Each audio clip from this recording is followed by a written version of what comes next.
So the second problem is the ratchet vote problem. And this is a mathematical trick that you can play on democracies to make people think they've decided something when they haven't. And what that is a one-way vote. In this case, leaving the EU. You can vote to leave the EU, but it doesn't matter what you vote on. The actual action, if it's ever decided, is a one-way gate, right? Leaving the EU means you can't come back. It's not like joining the EU. When they voted to join the EU in the past, that was a temporary decision. At any point, they could decide to leave the EU and leave. The EU does not trap you. But once you leave, you can't come back. Not reasonably, anyway. So it's effectively a one-way decision. Now, what a ratchet vote is when you keep taking a vote for a one-way decision over and over again. Mathematically, no matter how little the populace generally wants that thing, eventually, if you take enough votes, at some point you will get enough people for that one moment to make that vote happen. Now, in the UK, they did this ratchet vote. They kept voting to leave the EU, which is not true democracy, right? Because if you take that vote enough, eventually you will leave the EU. You just don't know when. But that already false democracy was not working quickly enough for the people who wanted to get out of the EU for whatever reason.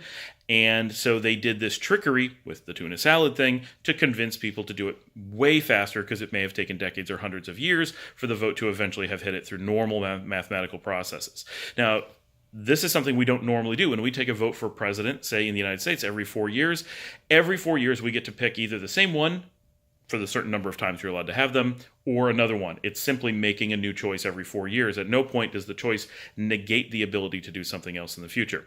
There's one other problem with the specific EU vote, is that people keep saying, like the Prime Minister today, well, the people voted to leave, so we must honor it. But that's not true, because they voted to join 30, 40 years ago.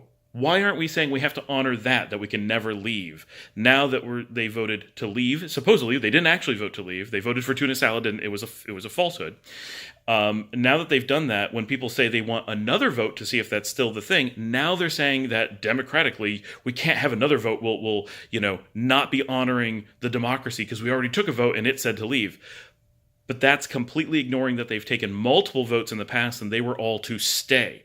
So we're not honoring all the votes of the past that said to stay. They're arbitrarily picking one vote. They're cherry picking one vote outcome that happens to be a false one that was a ratchet vote and a false vote. Both things, two major underminings of democracy. And then they're cherry picking that one result and saying this is the one because it's what the Prime Minister wants at any cost. That's the key thing here. She is willing to do anything and say anything to push that through for the Brexit, no matter how little it represents democracy, no matter how little it represents the will of the people, no matter how little it represents the good of the people.